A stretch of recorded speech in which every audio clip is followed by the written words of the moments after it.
What's up? What's up? What's up? And welcome back to Engage Live, our weekly live stream where we talk about Star Trek, Strange New Worlds, and all other things Star Trek.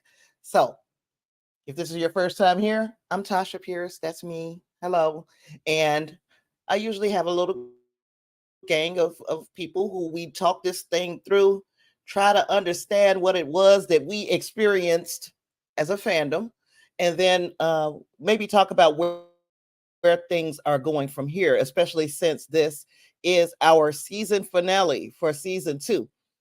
Things start off, however. Hey, Lysandra, welcome to the show. Welcome to the party. So things always start off with some Trek news. We got a little segment that we call Beyond the Holodeck, and then we go into the episode. So I'm going to take a second here to invite you, if you would like, to join the stream team, the red shirts, by hitting that join button on the episode, wherever you're watching. What's happening, fam? How's it going, Mr. Brown? Big Daddy Brown. Yeah, so hit the join button if you'd like to support the channel. If not, you can always just hit the like button. That helps send this thing out to a few more people. And as you can see, and I know you guys who know me know what I'm doing, I'm stalling because it was something that I was supposed to do before this episode that I didn't do. But anywho, I got it done. So we might as well just go ahead on and get on into it. And without any further ado, let's talk about first and foremost the little bit of news that we got coming out of the Star Trek universe this week. So we're going to start with, look, if we believe this, it might be good news. I don't know. People, it's hard to trust when execs say certain things. But the Star Trek Strange New Worlds co-executive producer and director Chris Fisher wants the series to go up to 20 episodes per season, which makes a lot of sense if we're going to be scaling down on the number of series that we get out per year. If we're going to scale down, we might as well scale up on the episodes. Now, here is a caveat. We know that if they decide they want to scale up and go 20 episodes a season, we might see a step back in the special effects. That's what costs so much. And because they've been giving us such cinematic quality over the past several years, at least from beginning with Star Trek Discovery, if they want to keep up that level of cinema, the quality, then 20 episodes a season might be a tall order. So do we believe what Chris Fisher is saying. Um, I got Clarence. He says he doesn't even want 20 episodes a season, maybe 12 to 15. He does not want a bunch of fluff. But if you've noticed, and Clarence, I know that you're here just as often as I am. You're here with me week after week. So many people complain, and really here it's the same person. But we have heard complaints that, okay, it's only 10 episodes, and then we're getting comedy, we're getting drama, we're getting legal, we're getting musicals. That's just too much back and forth for a 10 episode season. Let me know what you guys feel about that, because I myself, I liked what I liked the quote unquote big swings that were taken this season with Star Trek Strange New Worlds.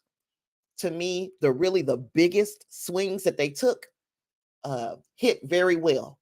They, in fact, the biggest swings that they took for me were all fives. When they did the courtroom episode, that was a 5 for me. When they did the Star Trek Lower Decks crossover, that was a 5 for me, and my ratings go up to 5.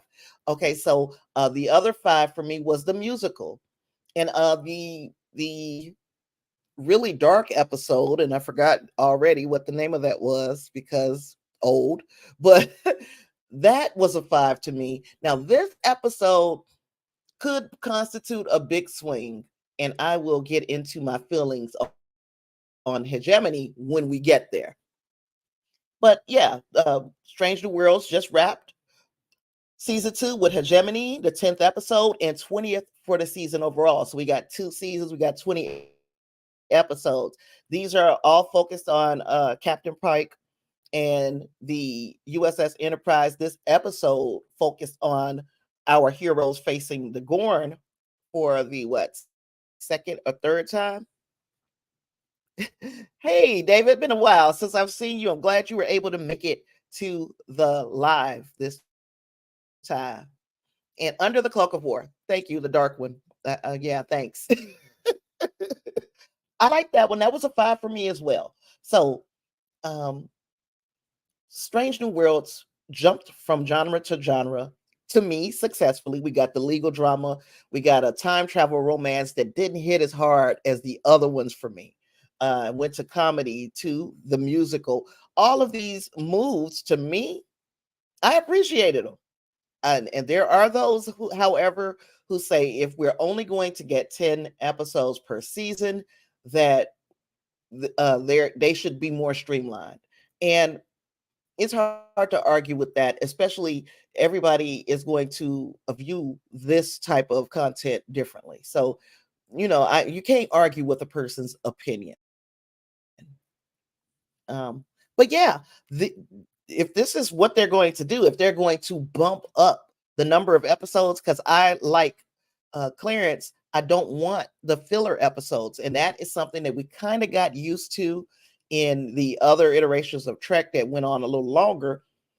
They threw some stuff in just because we just have to fill this 20 something season order instead of focusing and making it every episode count, if you get what I'm saying. So thank you for your patience. You know what? I'm doing this for y'all. And I'm glad that you're here. I really am. uh, oh, and then how do I keep getting these blank slides in here? I don't know what I be doing. We're gonna go to our Beyond the Holodeck. We got 2 of them today, y'all. So hopefully this doesn't become kind of redundant to you. The first Beyond the Holodeck was from a Reddit user named Sunflower Serpent. Her question was, or their question was, what's your favorite thing that's referenced by characters in Star Trek but never seen on screen? Now, before I give my answer, I'm going to pick up Clarence's comment. He says, depends on what you want. Story progression, character progression, or just hard sci-fi. We got character progression in spades. We absolutely did this season. And I think in a way, we got the character development, and in a way, we did move the story along a little bit too. There are things, of course, that we as the audience, we're looking at it from a Q perspective because we see everything, and the characters on screen might not have all the same information that we have. But I saw the story move too. And I always like that about this series, that it's making the story move along without beating you over the head saying, look, you guys, the story is moving, so I enjoy that. But I'm with you, Clarence. It depends on what you're looking for. If you're just looking for hard sci-fi, then I can see where your complaints may be.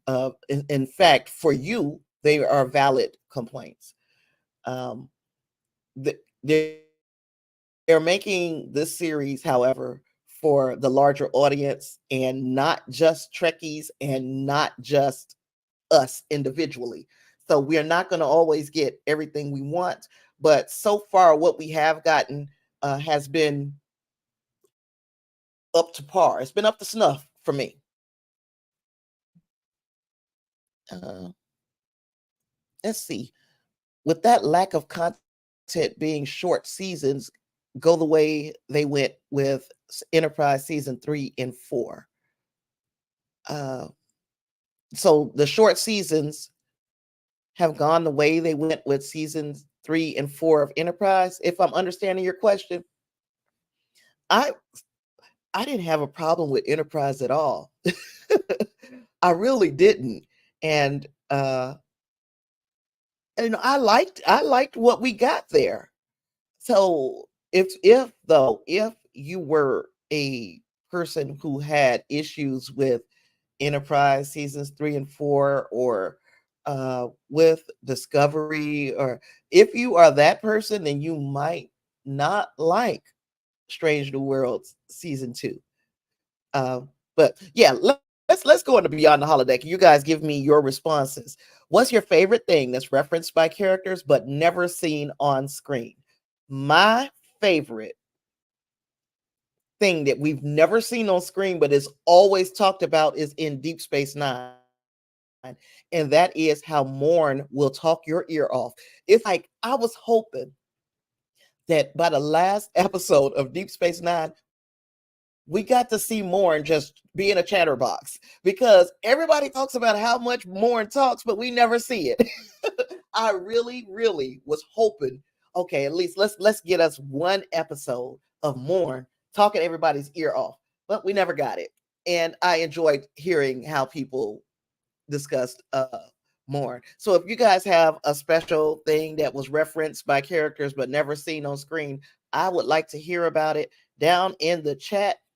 If not, I'm gonna keep on moving. But if you guys have something, feel free to put it down there, because I always go back and pick up comments. And I'm gonna take a sip of my water because I feel like I'm choking already.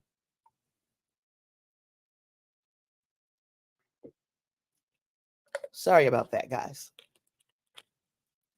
David also loved Enterprise. I think you've already told me more than once that it was probably one of your favorites. I loved Enterprise as well. Deep Space Nine is my favorite, but Enterprise is up there. So let's talk about some more news that came out this week in the Star Trek universe. Now, look, I'm going to be honest. Some of this stuff is going over my head, and I might be reading more into what was said by these executives than is there. So, with your help, hopefully, I'll get on the right track. But it sounds dire to me, what I read and what I've taken out of it. So let's just get into it instead of me just hinting at shit. All right. They talked about these execs, Paramount Plus execs, talked about the direction they are going to take with content moving forward. And in our first sound bite from this interview, and let me see, I picked my stuff up from trekmovie.com. If you look in the description of this here live stream, you'll see all the citations of articles that I picked up from and media that I've used. You will also see a link to our Discord. So if you'd like to join our Discord, that link is there for you as well. Now, let me find this article again, because I really felt like that it was giving us a warning. These were like shots fired about where things are going from this point forward as far as Star Trek is concerned.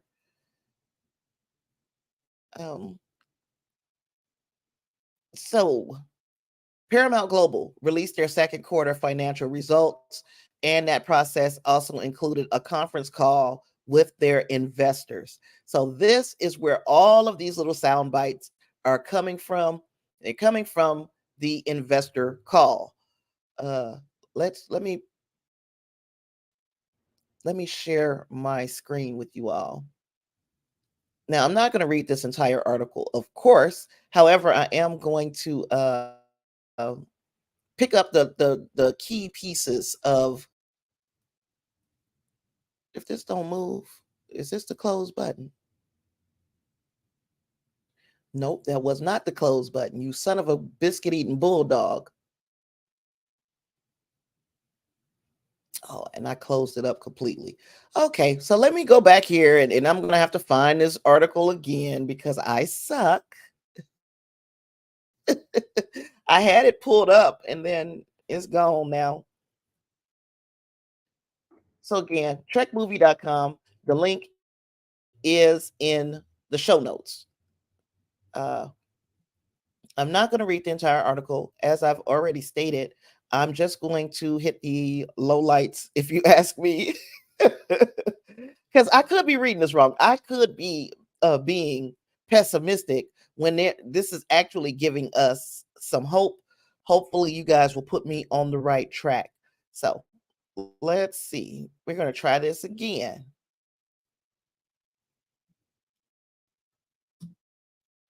Okay, so I told you this is from our investor calls for Paramount Global. One of the things they said is our franchises continue to grow in number and scale. Here, so that's our article. I'm going to bring back up these slides because I forgot that I put the sound bites there, but that is the article I got it from if you wanted to read it in its entirety. So our franchises continue to grow in number and scale.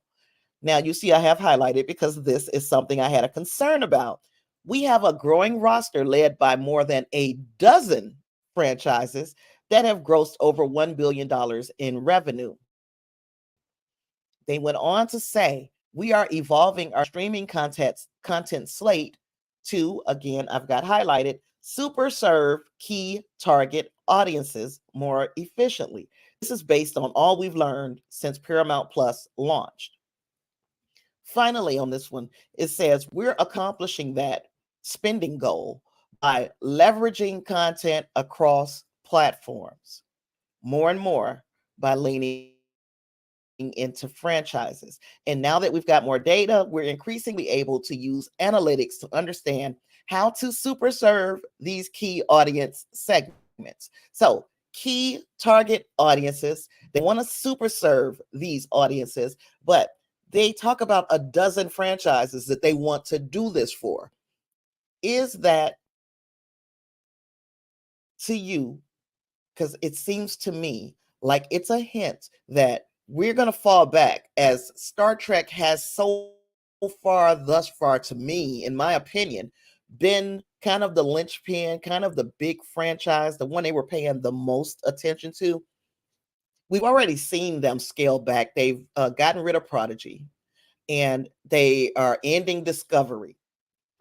Is that a harbinger of doom for the Star Trek franchise? Because they are deciding that they want to they want to concentrate on more than a dozen franchises. So let me know first and foremost, if I'm feeling what they're saying without them saying it.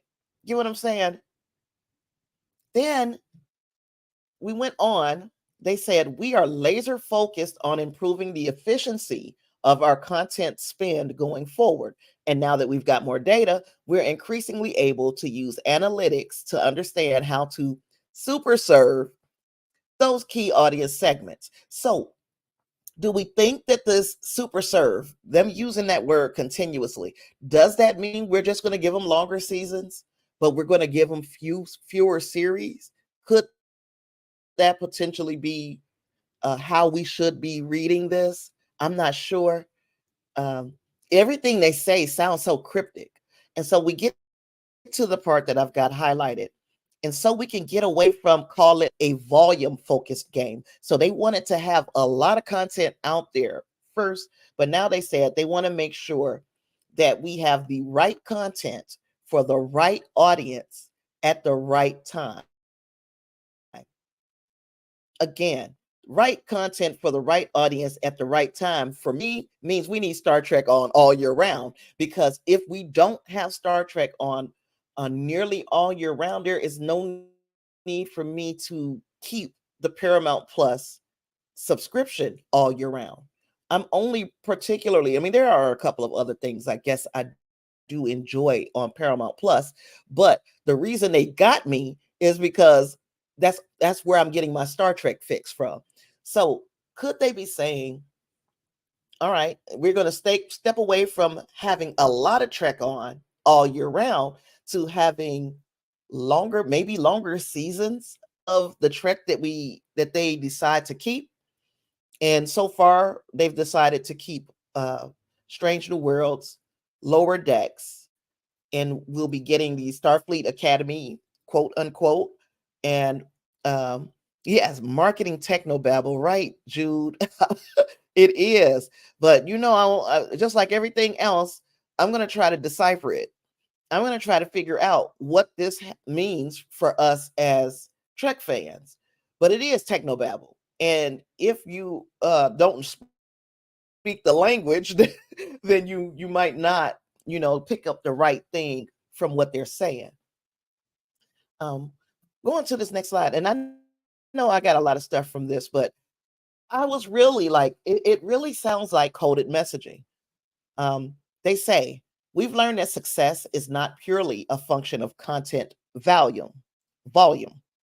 It's having the right content for the right audience at the right time. For example, we know that if a Paramount Plus subscriber watches 4 hours or more of content in a month or engages with more than 2 different series, they are over 30% less likely to churn from the service. With these types of learnings, we've carefully defined specific audience segments and have evolved our programming strategy to super serve them in an even more efficient manner. Our programming slate is designed to ensure that each key audience segment has compelling content to enjoy throughout the year. Not too little, but also not too much. The content changes we took in the first half of 2023 reflect this go forward targeted programming strategy. And to me, the content changes that they took in the first half of 2023 also includes Star Trek Prodigy, which none of us were happy about. I can't say none of us. Many of us were unhappy with that move. So, and there were other series that were axed at the beginning of or the first half of 2023. So that audience was probably pretty pissed too. So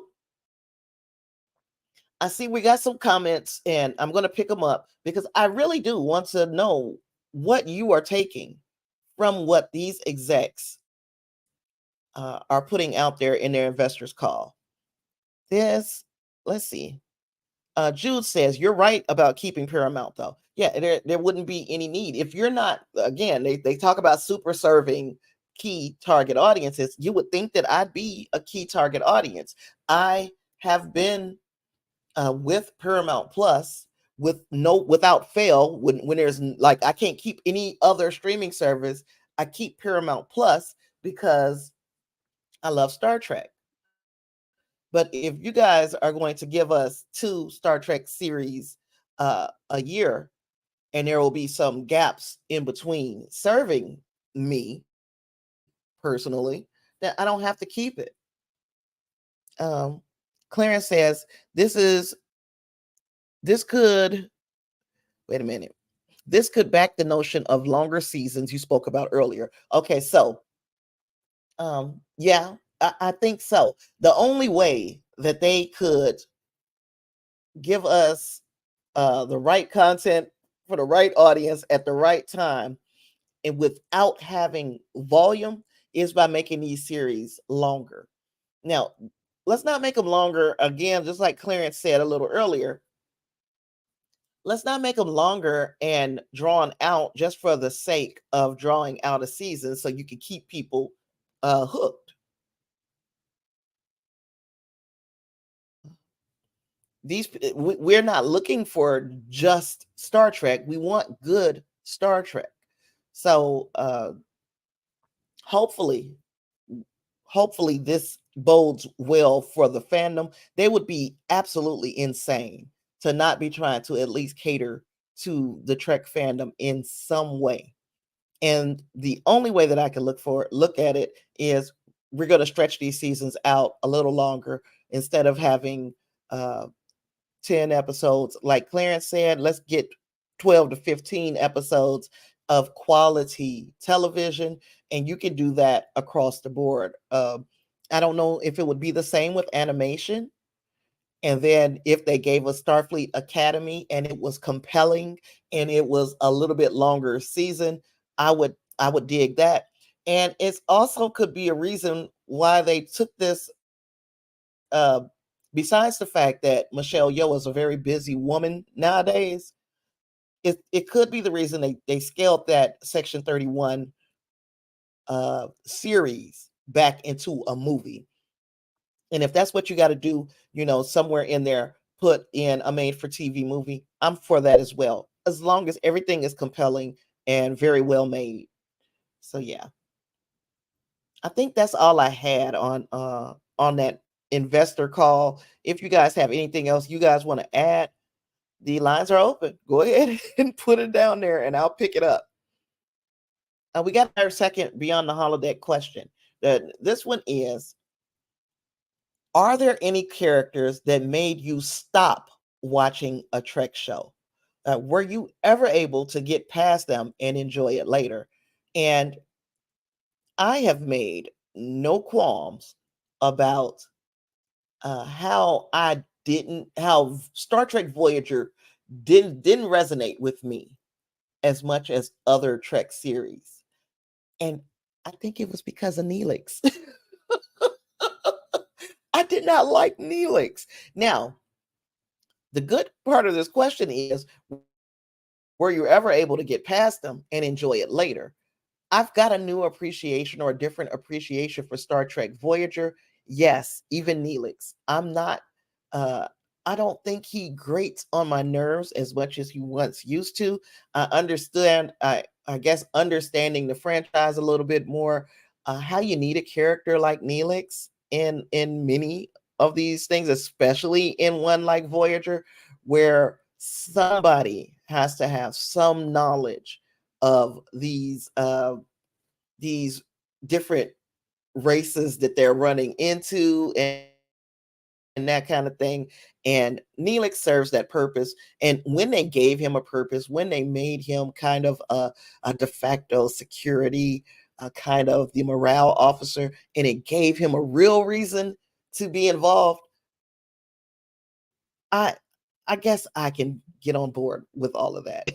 So for you, was there any character that just got on your nerves and uh, you had to kind of warm up to him? Took me a long time to warm up to Neelix, by the way. It did.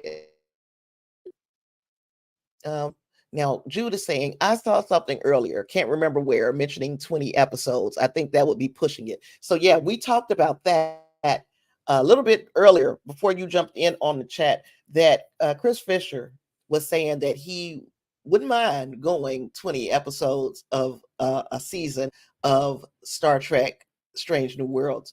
And Clarence gave the best reason, and I'm going to pick it back up. The best reason for me as to why we shouldn't have a 20 episode season, we don't want a bunch of fluff. Give us 12 to 15 episodes and make them all count. Don't give us a bunch of filler episodes just to say we got some Trek out, and the reasons, I guess, another reason why I wouldn't want 20 is because the production quality will suffer. We saw where a lot of our production budget went this season. We saw the couple episodes where we can say, okay, for sure, they kind of blew the budget here. Not blew it, because they did use it as in a good way, but we saw where a lot of our budget went this season. So to have 20 episodes, we know that the budget is going to be cut. So we could be looking at half of the quality that we have grown accustomed to over the years since Discovery started.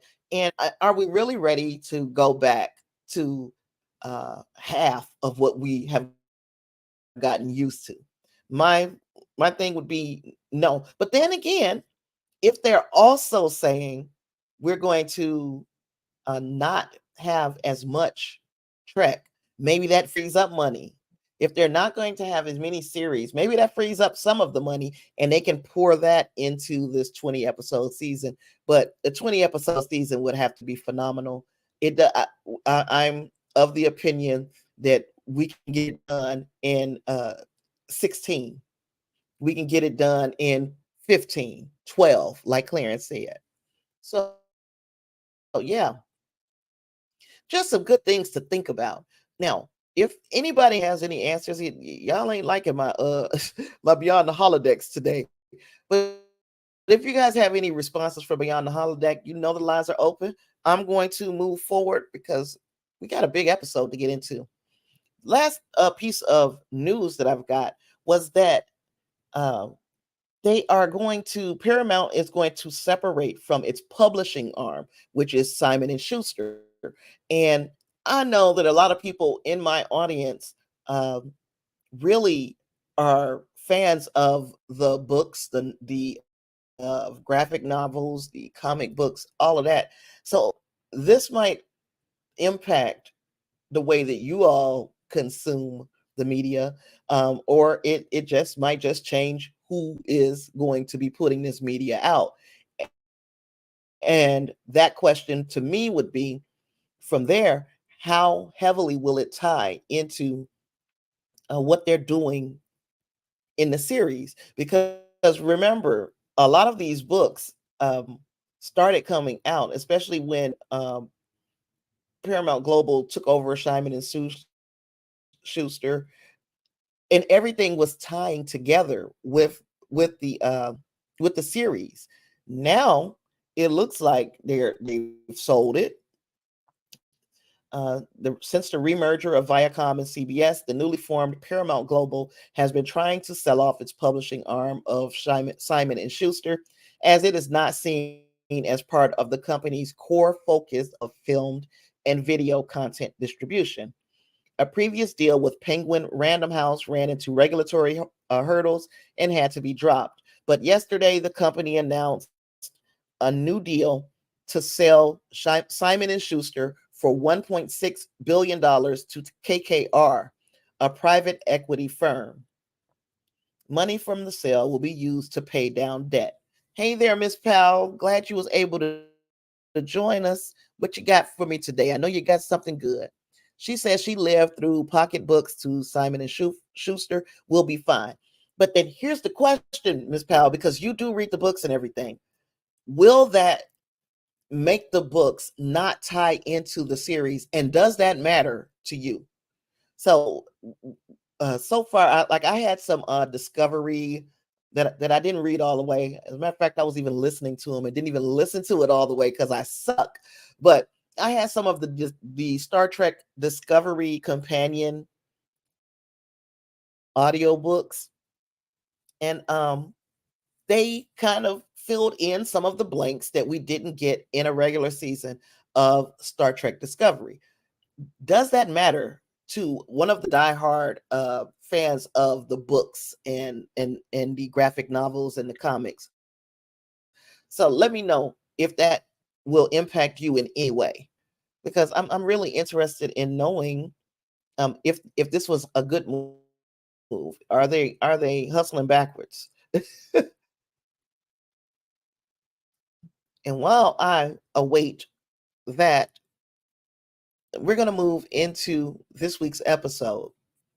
Star Trek Strange New World, Season 2, Episode 10, Hegemony. It was written by Henry Alonso Myers, directed by, and I've been trying to find the proper pronunciation of this director's name, and I cannot find it anywhere. So I'm going to go with Maja Vrvilo.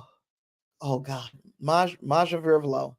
The star date is 2344.2, and we got that star date from the standpoint of Battelle instead of Pike or anyone on the Enterprise. Miss Powell has got me with a response.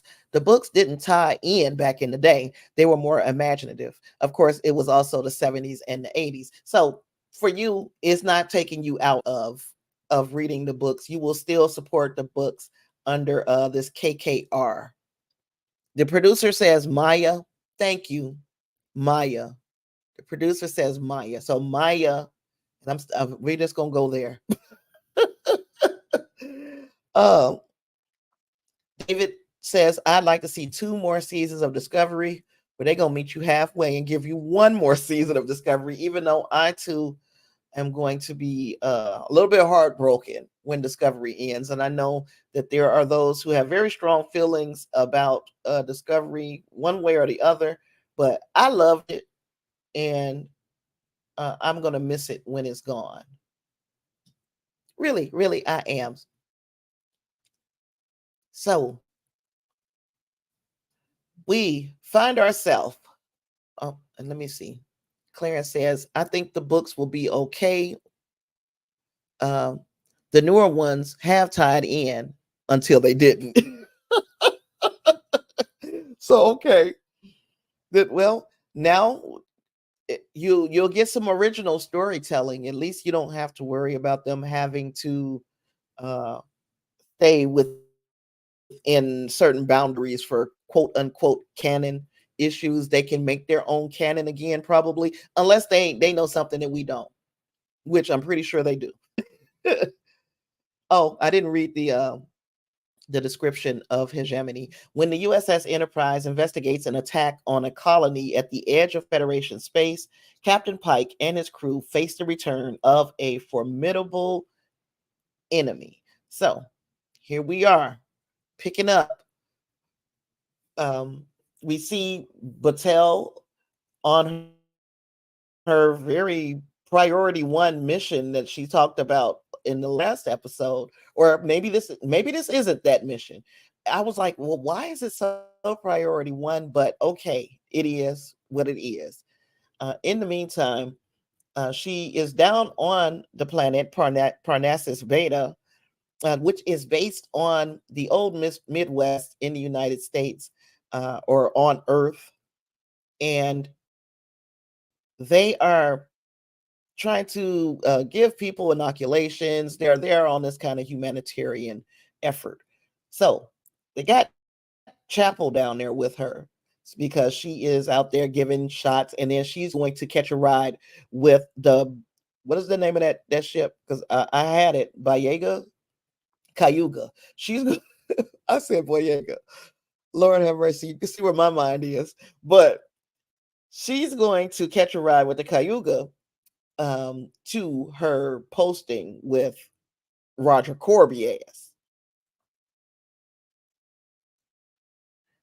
That would be a good idea. I wouldn't mind that. Maybe do a throwback full length movie or a series every 2 to 3 years. We gonna have to just cross our fingers that we're not seeing the end of the Discovery crew. Yep, that's all we can do at this point. But so Chapel finishes up doing her inoculations, and she's gonna beam back up to the Cayuga. You got Battelle having her conversation with Pike on there. They're doing their little FaceTime thing. And they get cut off. And it was like abruptly. They get cut off. But Pike, we are seeing um he is, it seems like, be ready to go all the way in. Excuse me, y'all. Come on.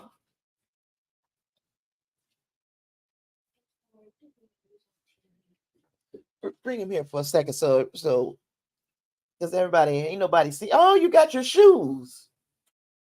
One of them. Uh, One of them. one of them. One pair. Oh, that's all you need. I was gonna do one. Huh? Because other ones come to me. Say hi. Say hi to the camera. Say, hey, everybody. I'm a whole 1 year old. Well, I'm a whole 1 year old. Nope, nope, nope. You can't mess with the microphone. You'll snatch it off. You've already torn it halfway off, dude. Mwah. Yeah. Everybody. He's doing what? Oh, he's going for overnight. Oh, okay. Well, Grandma, see you. I'll see you tomorrow, then, man. Tell everybody goodbye. Wait a minute. You cannot. Miss Powell said you cute. Say, yeah, but I'm dangerous, Miss Powell, and you can come. You can come and find out for yourself whenever you want to. You see how he fight me to get to this microphone. Mwah. Okay. Get on down. Get on down. You got them shoes on. That means you about to walk, right? Okay. Okay. We've done enough of the cute baby stuff. See you later, alligator. You be good. Come on. Yeah, turn your feet now. What size are they? 5? Okay. Come on. Let's go. Bye. Bye. Bye bye. Love you. Be a good boy.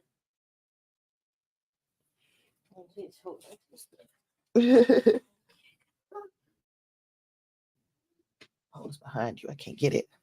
Okay, y'all. Sorry about that. We had to take a pause for the cause. My grandson with him sweet self. Anywho, Pike is looking like he's ready to go all in with Battelle. You know, he's sitting here and he's thinking about her and he's rubbing the little medallion that she gave him. And we all know that means something gonna happen to Battelle down on this planet. Now, it didn't go down the way I thought it would on the planet. And it also, what went down makes me think that I was wrong. They're gonna find a way to keep Battelle alive, I bet, in next season. Y'all tell me what y'all thought about of course, Battelle being down on the planet when this ominous ship. First, we saw the shuttle crash, and then we see this huge ominous ship just show up in space over Parnassus Beta, and we know that was the Gorn. Okay, so as we see that she was able to get off an encrypted message because the Gorn has intercepted. They are like, you cannot transport down to this planet. You cannot send messages back and forth. So somehow, Battelle is able to get off, or the Cayuga is able to get off an encrypted message, and they like, we need help. We need help. Neelix is Neelix is mine too. So they say we need help.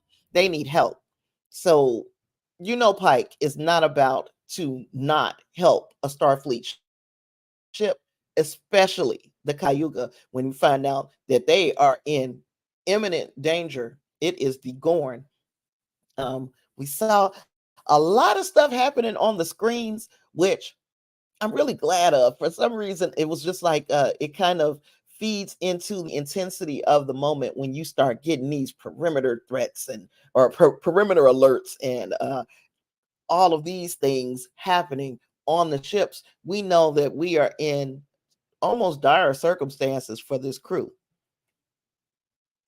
that Gorn invasion method is very smart. And I agree. But everything that we've seen so far of these Gorn says monsters, says they are instinctual. They don't, when do they get this extraordinary intelligence? Because we know there has to be an extraordinary intelligence. They got a whole freaking space fleet, and they're able to set up all of these invasion measures. So to me, it's like, when do we see the ultra intelligent Gorn? Is that what we saw with us that was fighting Spock? Y'all let me know what you guys came away with from that. Dreamwalker says, "Hi, just stopping by for a moment to like and support the stream. I appreciate you, sir. It's kind of hot outside and I'm exercising, but I'm so glad it's not Texas hot. Baby, it's hotter than hot in Texas now. It's blazing. I mean, if I could show you how many different colors I have changed from just from that week of hanging out with my sister and her family, my Lord have mercy. But anywho, but I appreciate you for stopping by and thank you for liking the stream. Hopefully everybody else will like the stream as well, so that helps me out. It helps get it in front of a few more people. But everybody was here, this is conversation enough for me. It doesn't have to be 100, 200 people in here. You guys keep the conversation going, and as long as you do, I'm gonna be here. So we see the Gorn say, okay, I'm drawing this line in the sand, not the sand. I'm drawing this line in space, and y'all can't cross it. Don't try to go over it. Don't try to go under it. Do not cross this line. So if y'all cross this line, we about to start murdering people down on this planet. And the Cayuga, unfortunately, was on the wrong side of the line. So the Gorn dispatched of them kind of quickly, right? Um, we got pieces of the Cayuga floating in space. Pike does not know whether his girlfriend and her crew and the colonists were able to get off the planet. He knows that they were unable to transport. So how would they have gotten off of the planet? Now he's got everybody in the ready room, which is some stuff that I love. I love to see the thinking. Everybody just sit down and put our thinking caps on. He got them all in the ready room. Look, I need answers. I need suggestions. Let's go. And I like that everybody had a part to play in this discussion. To especially to see Sam Kirk, have a part to play in the discussion, and he's important in this whole scenario because he's a xenobiologist. He folded up like a wet blanket when he ran into the Gorn before. He wants to redeem himself, and this gives him an opportunity to kind of study these creatures. And hopefully, what he learns with this up close and personal experience with the Gorn will be what the Federation uses in the future to kind of steer clear of them. And I think that's important. It's important for that character because that kind of brings him out of his brother's shadow. He becomes important to the Federation and to Starfleet in a different way than his brother. And I think that would be a perfect kind of, not close to his arc, because we don't have to get rid of Kirk for a while. Sam Kirk. We don't have to get rid of him. It's a while before we know something happens, and we know what happens.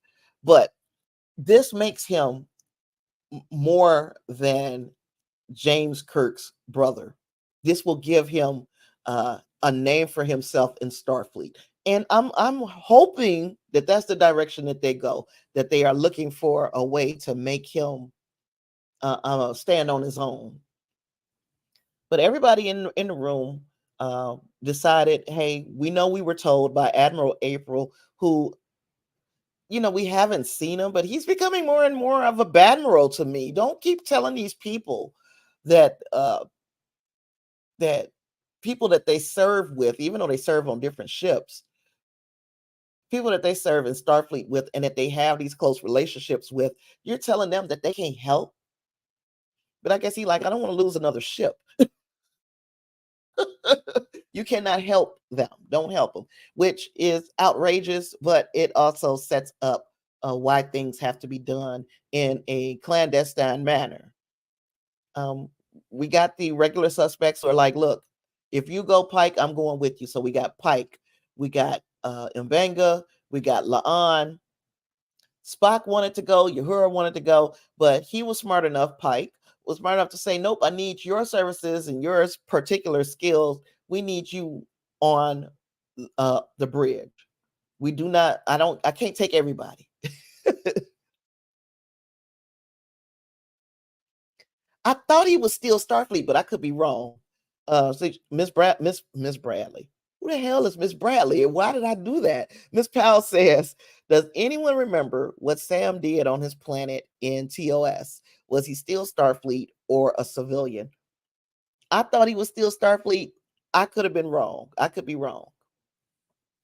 It's been a long time since I've seen that episode. If anybody does remember, go ahead and drop it in the comments and I'll appreciate it. So yeah, everybody want to go, everybody can't go. But one person who does get to go this time is Ortega's. And the reason why she gets to go is because she came up with the plan to take a shuttle down, disguise it, or kind of try to blend in with the debris from the Cayuga and use that debris field as kind of camouflage to enter the atmosphere of I can't say this word, Parnassus Beta. So she does that. And for me, she's having a little bit too much fun. And given the circumstances that she in, I understand that she's excited because this is her first time getting to go on an away mission. But at the same time, you're going down here and you don't know what you're going to walk into. But she was super excited. As you can see from her face. Han Solo in the garbage scenario. Don't even remember it, but I'm going to take your word because it did look like something I have seen or a scenario I had seen before. So good for you for remembering that Han Solo did this exact same kind of thing. Pike looked like he was about to throw up at any moment. And people online, of course, we can always run into some toxic folk. People online are like, this is what makes him a weak captain. No, this was what makes him human to me. Because if I was on a plane and it started doing funny stuff in the air, I'm going to look like this too. I'm going to look just like this. I look like that in the car when somebody is driving too fast and you know how you white knuckling it. You pushing on imaginary brakes and all of that, holding on to stuff. I look like that in a car. Thought you were a test pilot, right? Keyword test. Right. But yeah, he looked like any minute he was gonna get sick. Okay, so then we got an opportunity to see La'an. If you call this an opportunity, La'an got an opportunity to use that new Starfleet tech to kill one of like the youngling Gorns. And as I'm looking at this one, you can see that it's starting to become more, I won't say human, but it has more of a bipedal humanoid kind of look to it. It's starting to get that look. So this one has to be older than like little infants, but maybe an adolescent. But you're starting to see how it could potentially become the thing that we saw on Star Trek TOS. Now, we still have the question is, are there different levels of intelligence to the Gorn? Do they have multiple species, and one species is uh, more intelligent than the others. There's a lot to learn about the Gorn. I appreciate that number one, they left Kirk James T out of this one at all. Number two, that they could be setting us up to say, okay, this was an off the books mission that Pike and his crew were on. So this off the book mission could be scrubbed from Star Trek or Starfleet records, which would explain why some people kind of halfway knew who the Gorn were and others do not.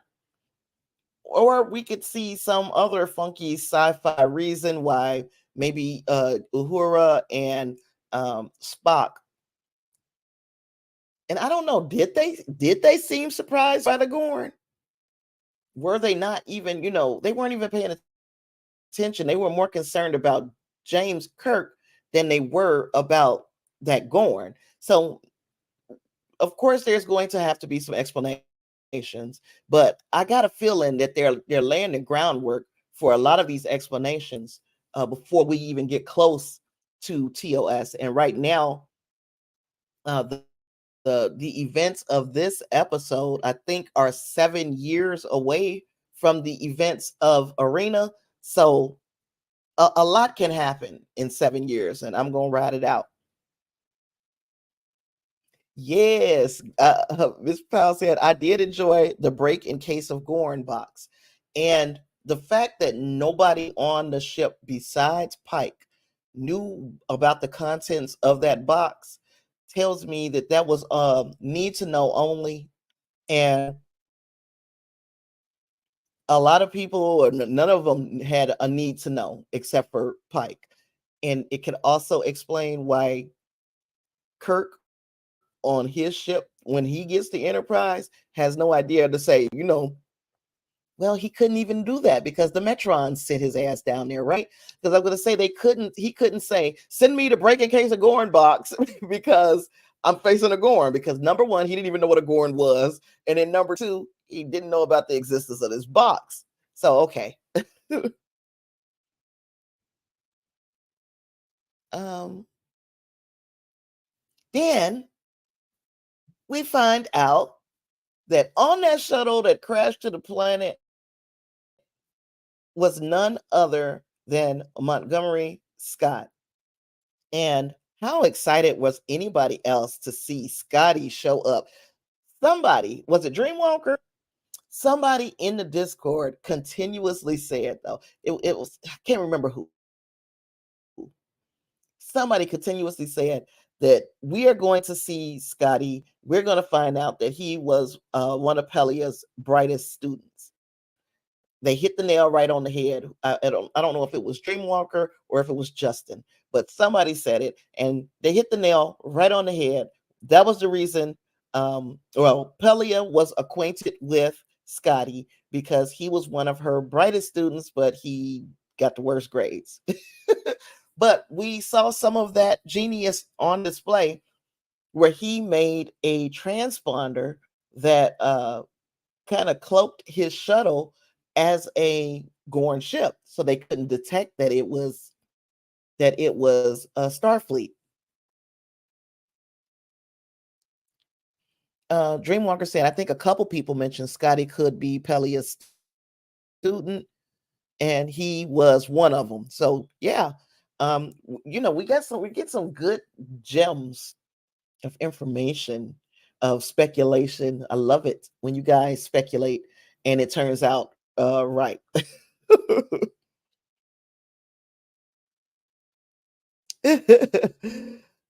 Clarence said, this is the second time the new casting actor's look is throwing me off. Other than that, he did a great job. So that is an actual, for the first time, an actual Scottish actor is playing Scotty, and his name is Martin Quinn. So I like the fact that they actually went out of their way to use a real Scotsman instead of having somebody putting on a fake accent. Um, is this look bothering me? I don't think it is, not for me. Now I can imagine because there are other characters who I'm like, okay, are we sure this is the way we want to go with this character? I don't know if this was one of them. I guess I'll have to see when we get more of Scotty in the future. Especially, we know we're going to see an awful lot of him next season. He's we got a perfect excuse for him to become a member of Enterprise, but it makes me wonder what's going to happen to Pelia. Now we know we weren't keeping her forever.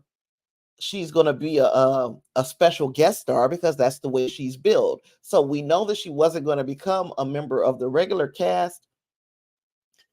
But are we going to see her gone real soon? Because I'm not ready to see her leave just yet. I would like to see a little bit more of that character. Um, so yeah, Scotty showed off some of his ingenuity, and he built this transponder, and he's also going to be key in our crew from the Enterprise finding the survivors of the Gorn attack on the planet. Ms. Powell says someone put a photo of James Doohan from World War II and this actor, and their facial features were similar. My problem is more his age, as Scotty and Bones were clearly older than Kirk. Yeah. I wonder how, let me see, well, how old is, first and foremost, how old is this actor? and the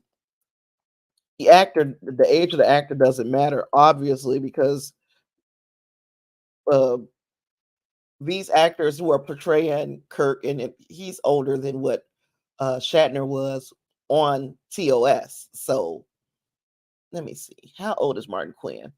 Oh, he's a baby. He's a baby. He's only 29 years old. So yeah, especially since we have introduced a over 40 look, he is over 40. Whether or not he looks at is a whole different question, because we talked about how people in this era are aging far differently than our predecessors from the 60s, the 70s, So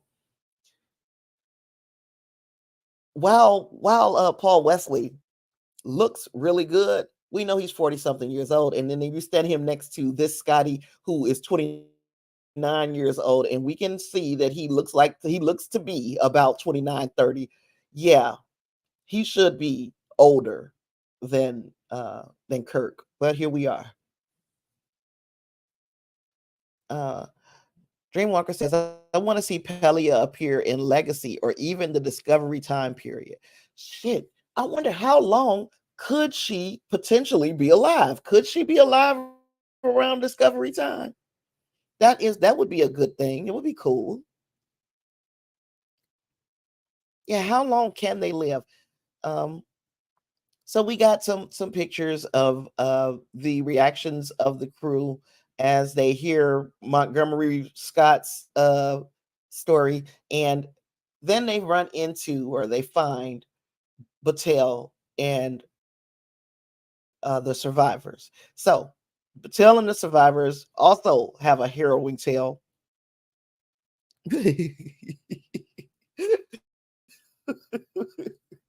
Yep. 23-year-old Jack Crusher is played by 34-year-old Ed Spaliers, and I loved him. Yep. And we knew it. We can look at this man and tell he is not no 20 nothing. But yep, we accepted it. We was like, okay. And yes, I did love him. So here we are with Pike meeting up with Battelle, and she's pissed. She didn't want him to come down to that planet because she loves him that much. And he couldn't leave her behind because he loves her that much. And oh, it's so unfortunate that we find out that she is an incubator. We will soon enough find out that she's an incubator. They don't have an awful good chemistry, do they, Miss? I keep doing all of these different, like you said, Battelle, and I was about to call you Miss Battelle. So Miss Powell, yeah, they don't have they do have a lack of chemistry for me. It's not as convincing as say as Michael and Book, or even Michael and Ash Tyler. That was more convincing to me, but this one is like, meh. Two good looking people. It's not hard for them to be together, but are they any fun together? And the answer is no. So they're sitting around and they're brainstorming about how we're going to get the hell off this planet and get everybody off. Now, Pike is he's like, we can use this transponder that Scotty has and get some people off, but you ain't getting everybody off. So how are you guys going to do that? In the meantime, on the ship, you got some great minds, and Una is proving her worth in this scene here, because we need ideas. And one of the ideas, excuse me for just a moment, y'all. I'm sorry. I'm gonna be right back.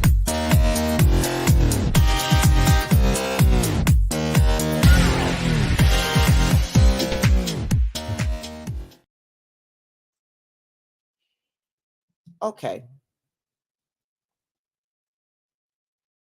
Mm, yeah, it's this grandson stuff. When my grandbaby is going to spend the night over a cousin, one of his mom's cousin's house.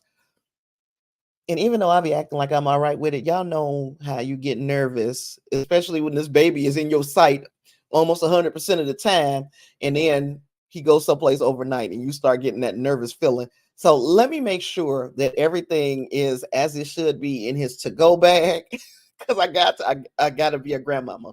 The baby come first. So give me just one moment and I'll be right back.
And I am back. I apologize for that, y'all. Y'all know I don't do that regularly. um, Miss Powell said, I think we needed more of her as captain. She doesn't interact with her crew on the planet in the diner. I'm missing something. She doesn't interact with her crew on the planet in the diner. Now, she only interacted with those that were on the ship. Yeah. Clarence loves seeing Una in command as well. Ms. Powell again says Una should have a show as captain after Strange New Worlds run. She's great. It would be really nice to see what the heck happened to Una. That is a big question for me. Like, damn, where did she go? you know, um, I wouldn't mind seeing it. I'm about to get on some people's nerves. I would probably want to see the Una show before I saw Legacy. Clarence is not agreeing that he would love to see Una above Legacy, but he would also love to see an Una show. She could be a good lead for a Starfleet Academy show in this time period. That would be cool too, and that could also be if they were to do that, that would also be a good place to see Pelia again. Um, so so Chapel on the Cayuga. Excuse me. Chapel on the Cayuga managed to survive. Now, in my mind, the way she survived is that she was in mid transit when the attack occurred, and she kind of landed in the middle of it. So she didn't take the brunt of it. She was just coming onto the ship when this crap went down. That's how I'm coming up with why she is the only person who seemed to have survived on the Cayuga. But play around with it if you guys have a better very resourceful, yes. But if you have a better reason for why she was the only person who survived, then let me know, because that's the only thing I can come up with in my mind. Um, Now we got this kind of alien um scene between Batel and this Gorn, and the Gorn left her alive, didn't attack. And Pike was wondering why. Was anybody surprised by the reason why? I was not. It kind of gave me the Last of Us kind of feels, where yeah, she's been infested by these Gorn eggs or whatever they are. She's the incubator, and that's why it left her alive. I don't know why it didn't just go around her and attack everybody in the in the room, but it left her alive because she is serving a purpose for the Gorn, which again, it takes them from just being monsters to having just a true intelligence. Is it just me? But and it seems like the older they get, the like, just like humans, the older we get, we hope the more intelligent we get. This is one of those situations where this Gorn is looking like he's truly intelligent. Miss Powell has a different take. Miss Powell says, I don't think that she's the only one. I think that the Enterprise crew thinks that all of the Cayuga is dead, so they don't scan for them. But then that means they killed them all when they threw them down to when they threw the saucer section down to the planet and destroyed that tower thing. Oh, that would be terrible. Oh, that would be so horrible. I hope they were all dead for their sake. Needs of the many outweigh the needs of the few. Um, ooh, you are on a rescue mission that you're not supposed to be on. You're not even supposed to be embarking upon this particular mission, but here you are breaking or basically being oh, what's the word? Y'all know the word. It's not obstinate. It is obstinate, but it's a different word for when you're doing it in the military. What is it called? Y'all, somebody will help me. um, so you mean to tell me you would throw that doggone saucer section, and you're not even supposed to be doing this, and now you risking killing everybody on this, everybody that was alive on the ship? I see what you're saying, no, Miss Powell, that this could be a possibility, but gosh, that would be a horrible potential. Goodness gracious. Oh gosh, what is the word I'm looking for? I'm not gonna be right until I figure out that word. Uh Anywho, we can just move on and hopefully somebody come up with the word because it's gonna drive me nuts. I'll be up for the rest of the night trying to figure out what that word was. Yeah, Batel shows us that she's an incubator. She's been infected, and Pike was like, "We still not leaving you." Now, I know that Miss Powell and I both thought we was going to see that bio bed show back up. I bet you that her Batel making it to the Enterprise is going to make that bio bed come in kind of handy. I hope so, because if it doesn't, then me and Miss Powell was just off. But it does seem like they are setting up some purpose for that bio bed. And now that Battelle with her Gorn infection is on the Enterprise, I can see it happening.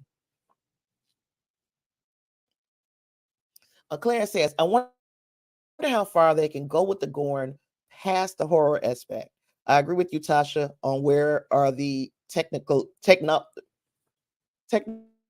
technologically advanced side. I had Gremlin 1 vibes in this episode. Got that too. Yeah, I got that too with the smaller ones. And to find out that all of this is kind of practical effects really made it more impressive to me, because of course we know that the gremlins were practical as well, but especially when we get to that big old Gorn that we're going to see next. They used a 6'7" dude in a 100-pound Gorn suit. Hey, once you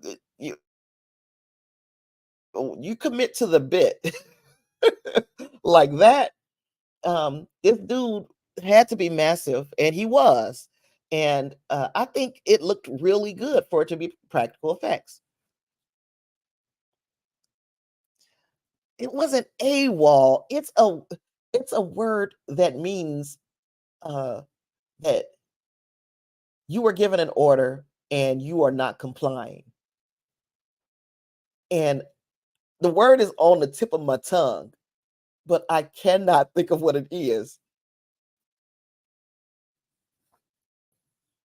Yeah, the adult Gorn is trying to break security codes, so they are intelligent.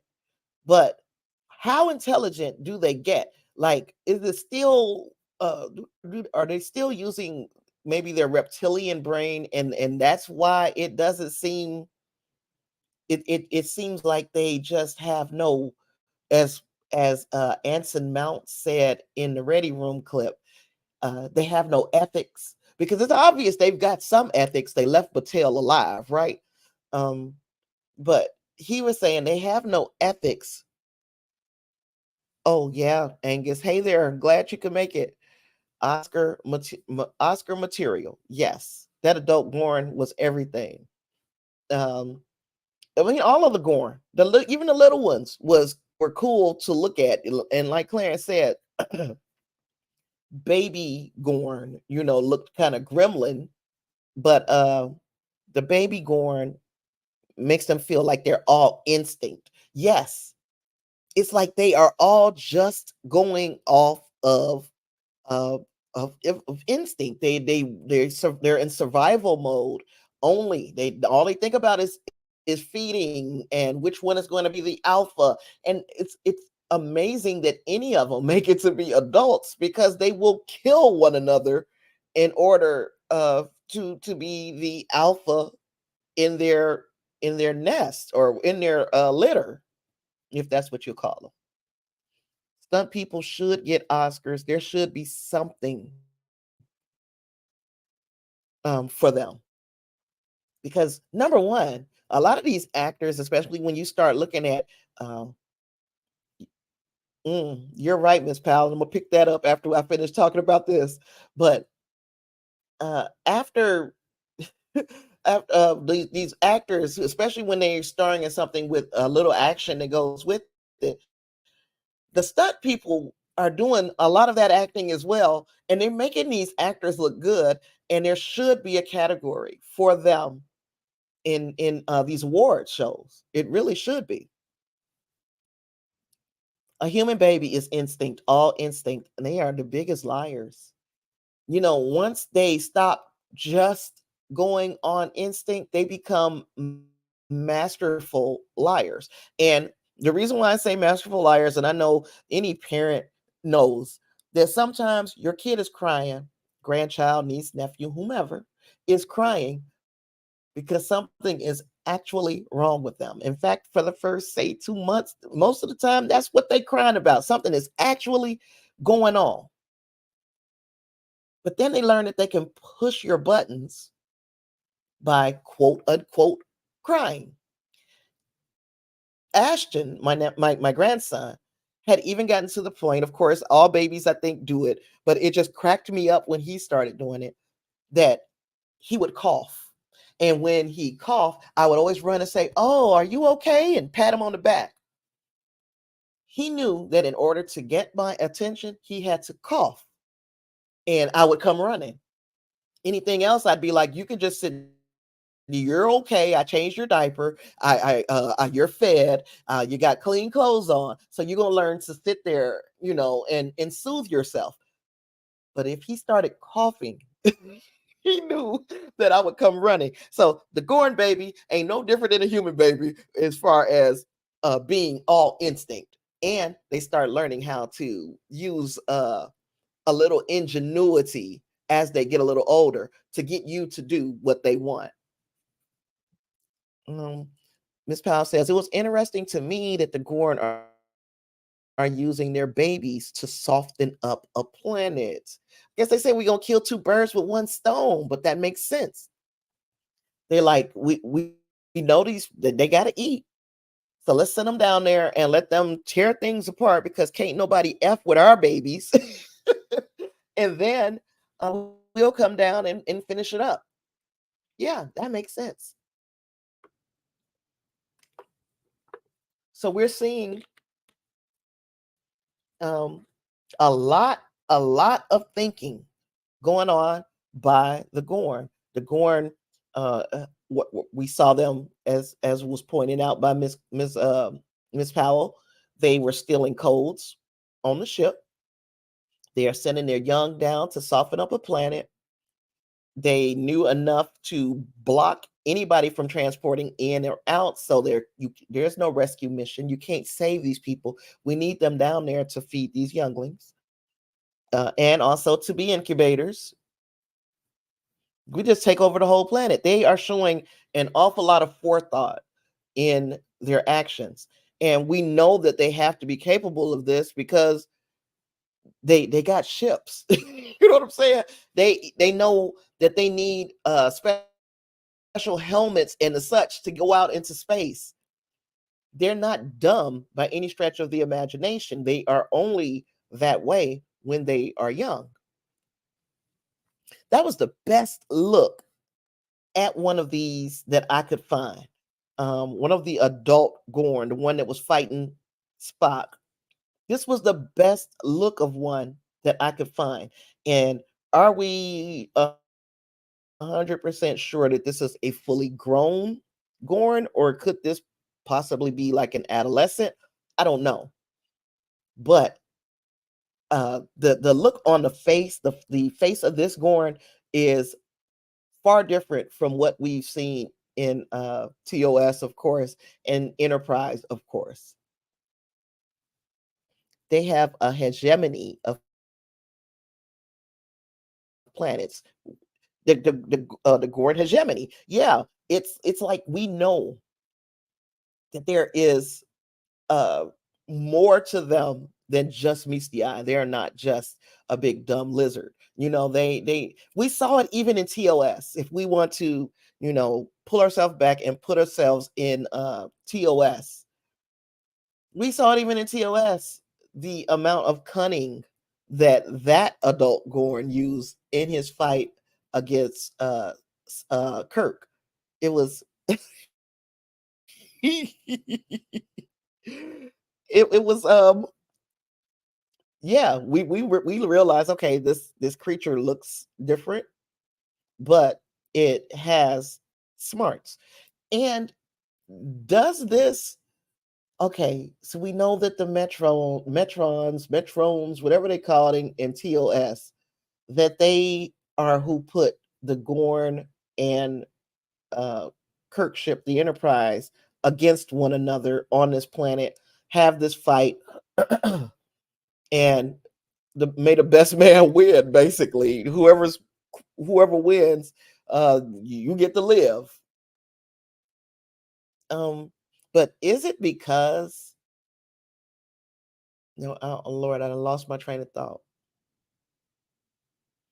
Could it potentially be because they knew that there was bad blood and there was no other way this was going to get done. It was bad blood between these two species, and the Metrons might have known it, but I don't know. I don't want to keep going.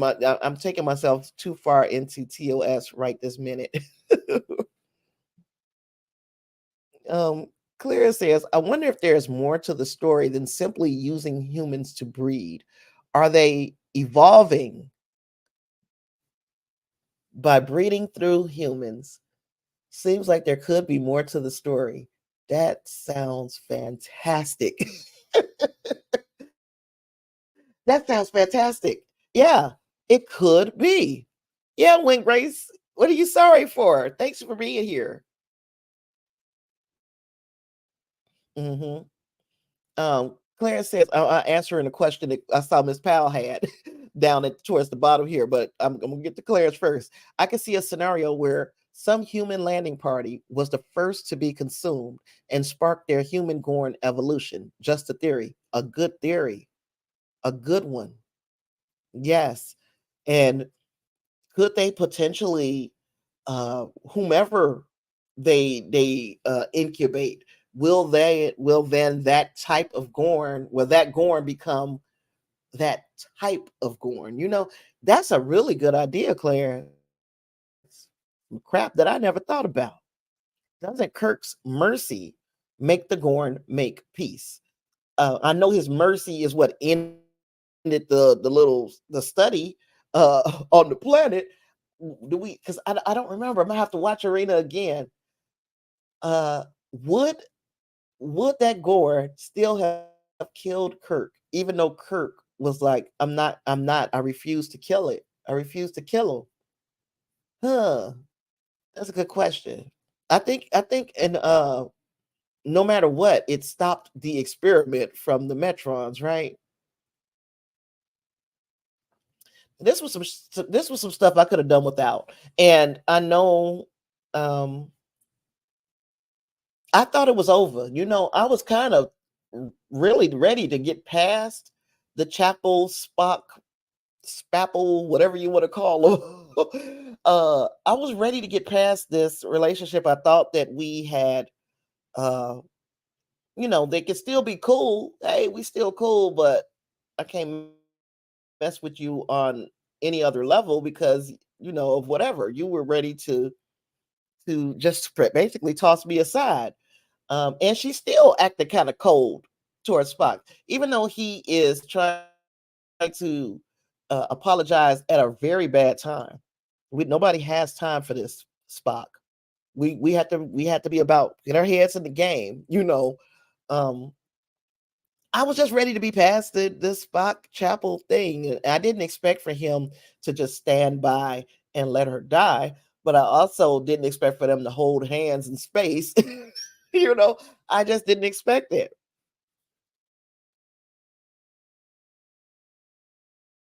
Mm. Wingrace is working on a theory that these Gorn are being manipulated by the same Romulan time faction from episode 3. That would be interesting. I can't wait to see more of that. We need to throw out your scenarios. How do you think this might go down with uh, these Gorn? Is there anything about these Gorn that you have a theory about? I would love to hear it because to uh, I want to kind of document and see how close the brain the think tank the brain trust got. Um, Miss Powell says, I actually like that Spock thought again for being offended by her not telling him when he was on duty last week. He's too mature when not in the musical universe. I just am tired of this relationship right now. No, let's move it. Now, in something that I didn't say earlier, and I know this is like, it ain't got nothing to do with what you just said, but it does a little bit because I'm looking at this picture of them. One thing that I do love is how they're these freaking away uniforms, these uniforms with their colors of their, what do you call it? Oh Lord. The Why can't I think of it? departments with their department colors on the uniforms. I think these are some of the dopest uniforms that I have seen. Everything looks so good. Gosh, they really went above and beyond with the uniforms to me. And here is where we see uh, Scotty meet up with Pelia. Pelia is gonna hopefully help Scotty put this thing back together so they can use it to cloak or to use it as a kind of cloak for the entire ship, so that they are able to complete this rescue. Oh, I expect those tactical uniforms to be very popular at cons. I think that if I could afford one, I would have it. There's a whole lot of me. I got to shove a whole lot in the doggone uniform, but I would try to get me one. Clarence likes that idea, Win Grace. Yep, I cannot wait to see what you come up with as far as how these are being manipulated by the Romulan Time faction from episode 3. Um, then we get back to the bridge, and we finally got the gang pretty much all here, and lots is going on. But we finally, in this episode, we finally get a picture of him in this uniform, in the chair, and some decisions are going to need to be made, because what happened, and y'all know what happened. I don't need to tell you that the Gorn transported those people off of the planet onto their ship. So now we basically have on their ship, we have, on the Gorn ship, we have Ortegas, Laan, Mbanga, uh, Sam Kirk. Who else? Is there anybody else that I'm thinking about? Put it like this: there are two people who are unprotected by plot armor on that ship. And those two people are Ortegas and Laan. I know they're not going to, let's hope, I hope that they're not going to have Laan suffer, be killed at the hands of the Gorn. She has to be on this ship to be the enforcer. They have to give her that, where she's got weapons that can kill these things. Ortega's, Mbanga, all of them, we might see them mount a defense against the Gorn, because the Gorn have no clue that they are able to defend themselves against them now. So I refuse to accept that Laan is going anywhere, and I really hope that Ortega's doesn't go anywhere, because this is her first away mission, and if you guys kill her, oh my goodness, I'm not going to be happy. Miss Powell said, that's great that Scotty was too innovative for a school setting. Some people are not. We were just talking about that. Some of the brightest people in the world are not highly educated. They they learn by doing more. They're not going to pass a written test or that sort of thing. And Scotty's innovation may be something that is just uh, like native to him. He doesn't do well on tests or in a traditional school setting. Anyway, he has always had a one-track mind. I could see him making great new things, but not showing his work. Exactly. Sometimes people you just don't know how to do it, or how to tell somebody else how you did it. You know how to do it, but how you explain it to somebody else is like, I can't think of how you explain it to somebody else. Laan, I don't know which one what we were talking about. I think I waited too long to pick up this comment where I don't know what you were referring to, Miss Powell. If you want to put it back in the comments for me. Um, I don't know some of this. Okay, Angus says if the Ortega's episode kills her off, he's gonna be pissed. uh Clarence says, damn, I didn't realize they didn't get Laan. I thought they meant the other colonists. Now, Miss Powell is also saying she loves Ortega's. That's why it will be so heartbreaking to me if on her first away mission, they let something serious happen to her. Miss Powell again says, Laan will be Ripley in Aliens. Hopefully, Mbanga has his super soldier serum on him. Man, let him loose on some Gorn with the proper weaponry. Oh, my goodness. I hope so, though. I hope he has it too. Clara says Scotty felt very Jet Reno, but I guess Jet Reno felt very Scotty. Full circle. Yep. Homework and tests were boring. I got terrible grades in school. Now, I would pass the test, but I would sit and just really sometimes I would just be zoned out in the classroom. And no, I wasn't on any drugs or anything. I was bored. Getting older, some people say that ADD shows up differently in girls. And I do believe I had attention deficit disorder where I could sit and I'm taking everything in. So I was absorbing like a sponge and I could pass your test, but you were boring me. You were boring me. Just tell me what you need, and let me help. Let me try to do it. And yeah, so I think I might have been ADD and because it manifests differently in some girls.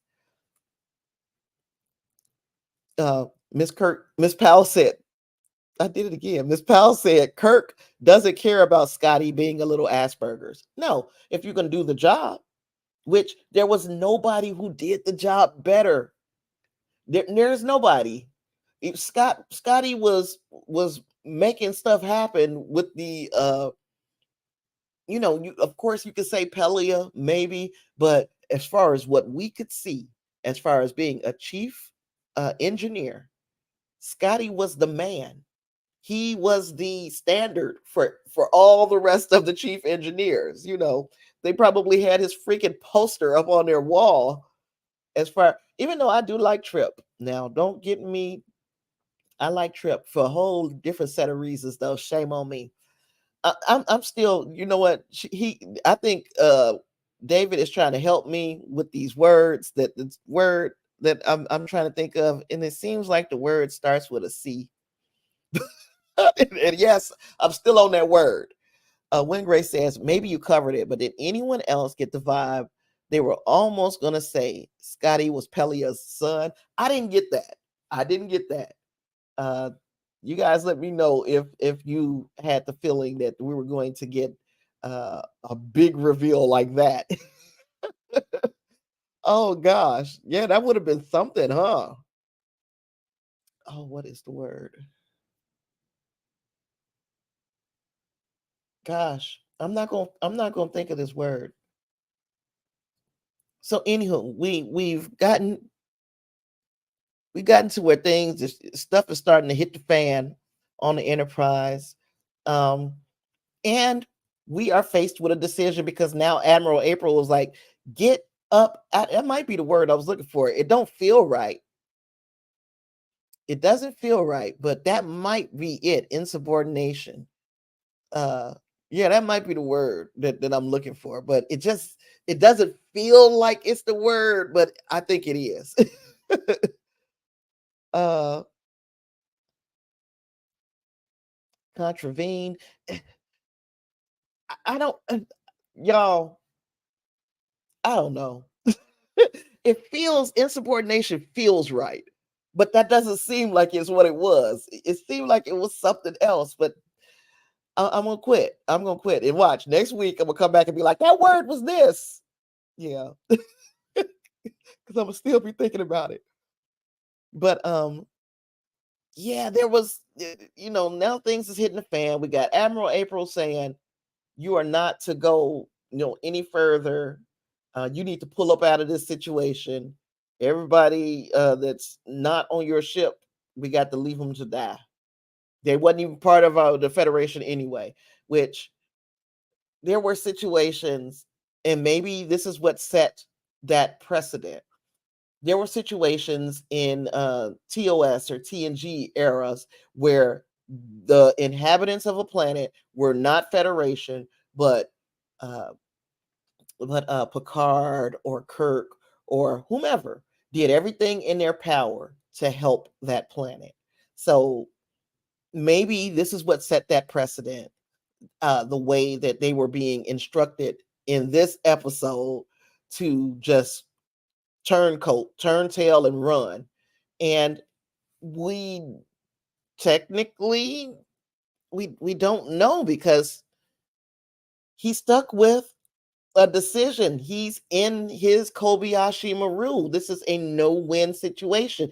Either way he goes, uh, he's doing something uh, that is like a kind of a court-martial offense as far as Starfleet is concerned, and he's doing he would be going against his own moral compass in as far as he is concerned if he doesn't help those people. So no win situation.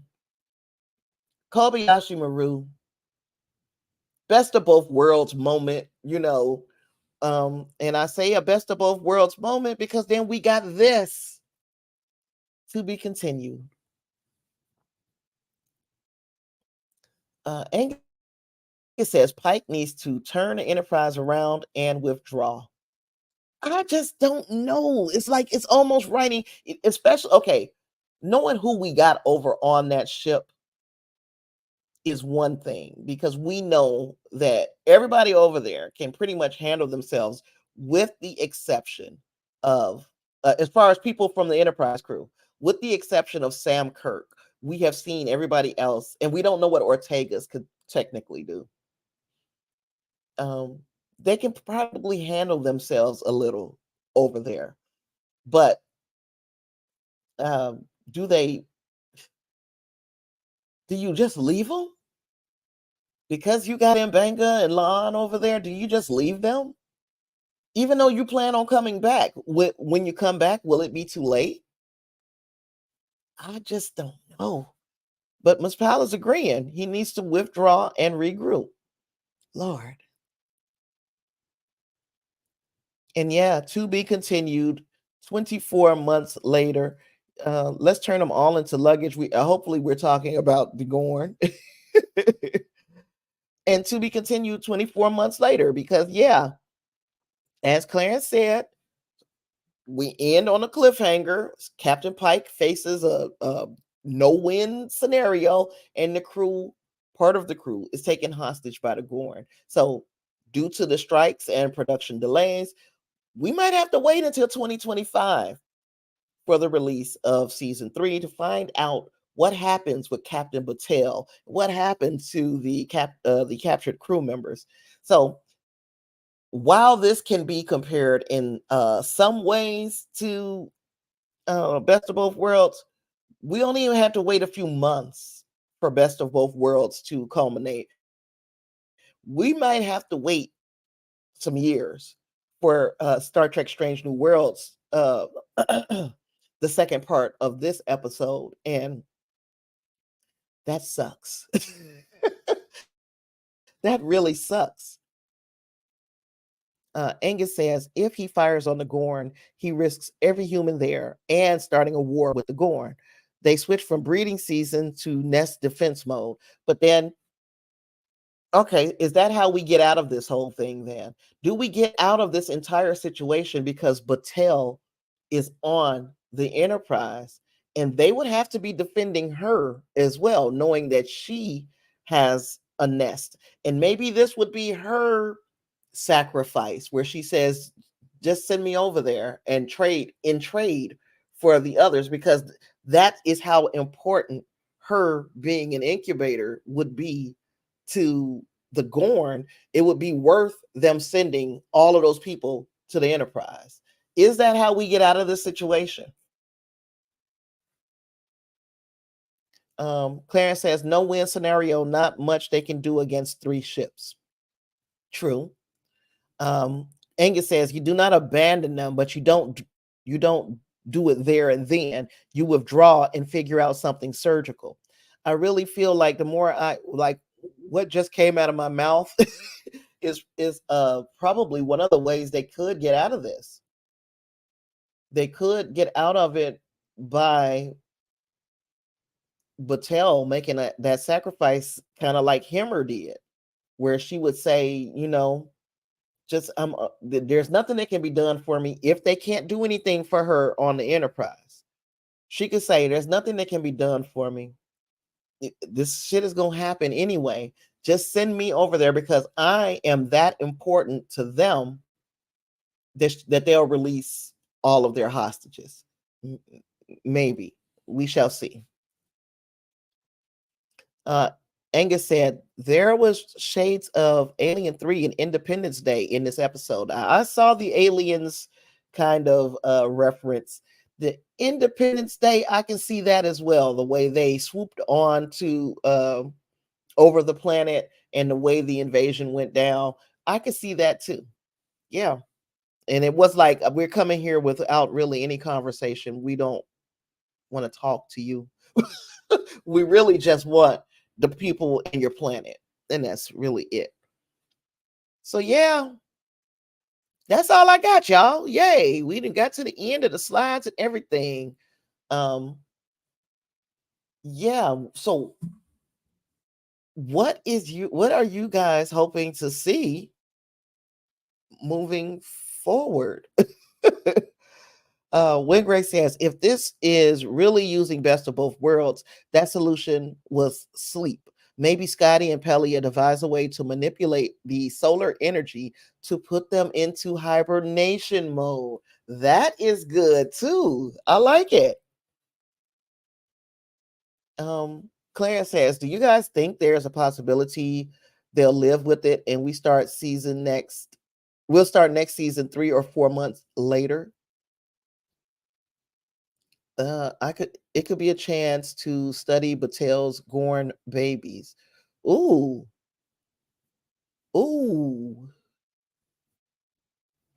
So they'll start next season 3 or 4 months later.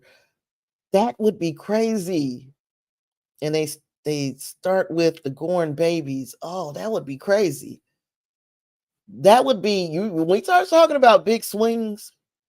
That would be a big swing because honestly, that's partially what I thought was going to happen. Anyway, I thought the next season would start with this whole thing being 3 or 4 months later, but that's because I was focusing on Chapel. We really want Chapel to do we really want Chapel to be gone off of the Enterprise for 3 months while she's studying literally under Roger Corby? So that's why I thought we were going to fast forward 3 to 4 months. But could we be seeing okay, we just going to leave them there and we're going to have an opportunity to study these babies and figure out a weakness or how to get through to this species. That would be crazy. But everybody got typos, Clarence. Everybody. Angus says, yeah, hibernate them. I mean, that is one of the best ideas that I've heard. Yeah, hibernate them. Canon event imminent. I don't know what we're referring to. which event were we referring to? Wingray says, here's a big swing thought. They weren't beamed away by the Gorn, but a mysterious third party, or maybe even a more intelligent Gorn faction.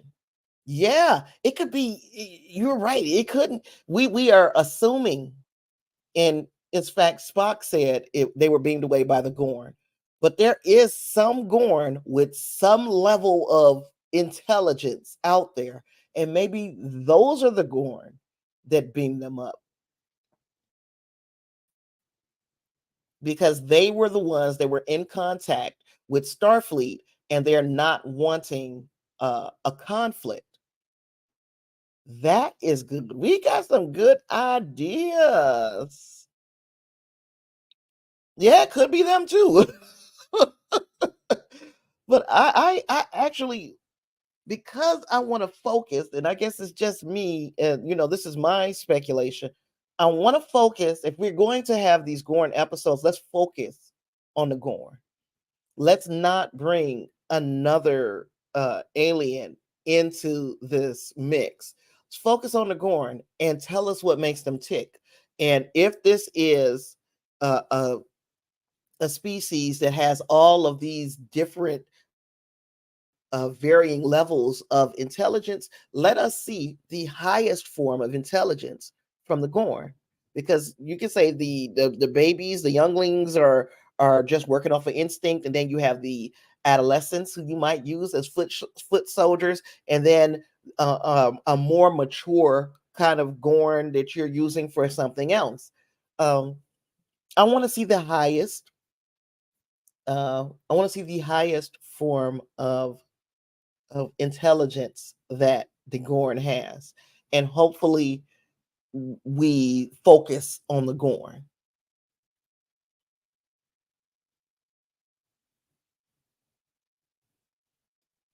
It was the warning across the Spider Verse. We breaking Gorn canon from TOS. I didn't. I don't. I think. Look, is across the Spider Verse. That's the second one. Haven't seen it yet. I wasn't gonna get that reference.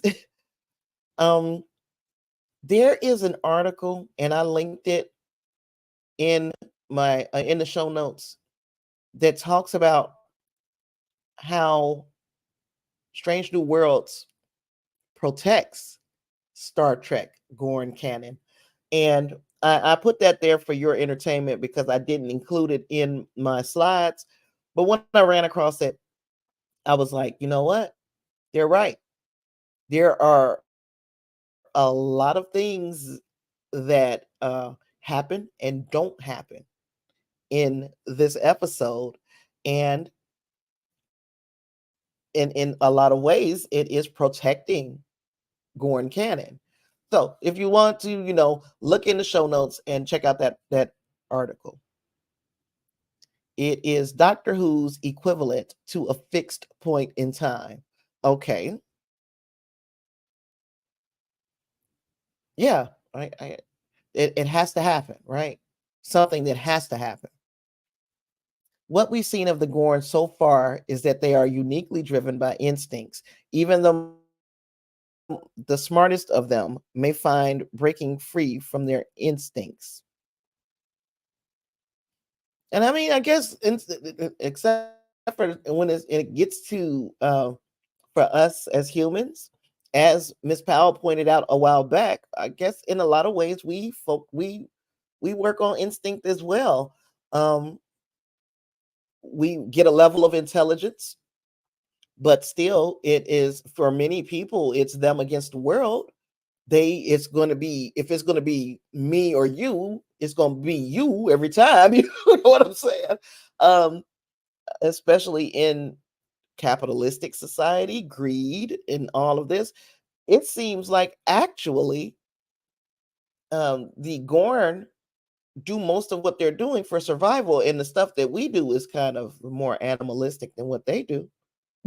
Because we have a higher intellect, but we still treat each other like garbage a lot of times. Not us personally. Y'all know I ain't talking about y'all, but I'm saying humanity, we we can be some garbage people. And a lot of times it's in only in service for your own pleasure or survival or whatever. It is not looking past your nose, the things that we are doing to one another. We only care about the effect that it has on us. And this is generally speaking, of course. But yeah, there's a lot that you can glean out of this episode. I'm very glad to have had this conversation with you guys today. Now we got to wait. Now we gotta wait. So Engage Live was gonna go back to us, maybe talking about older episodes. Maybe next week we'll go over Arena. I haven't thought it through yet. Maybe we'll go over this article that talks about ways that canon has been protected um by there's those who are all upset. Oh, Uhura is not supposed to meet T'Pring. She's not even supposed to know who T'Pring is in in um in TOS, and she's never met her. If you've paid attention on screen, those two have never met one another on screen. And then there are those who, oh, Kirk was not supposed to know who the Gorn are, and they don't. He doesn't. He's not there. He's not had an encounter with the Gorn, and he's not close to La'an, where La'an would tell him about the Gorn, not this version of of Kirk. And maybe if Kirk was interested in his brother's xenobiology, he would have known. But because that kind of talk kind of bored him, you could tell that he wasn't going to go out of his way to read any of the work that his brother might put out about the Gorn. So canon has been protected so far. That we shall see. Wingray says Klingon scientists use Gorn DNA to fix the Enterprise virus, thus creating the Disco Klingons. Boom. Fixed. Sounds good to me. I buy it.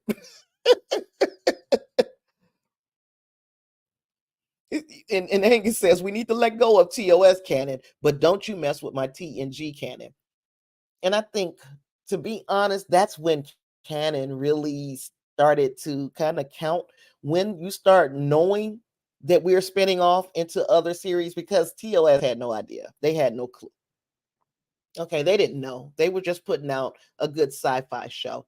TNG, after X amount of seasons, started realizing, yep, we could probably go somewhere else with this.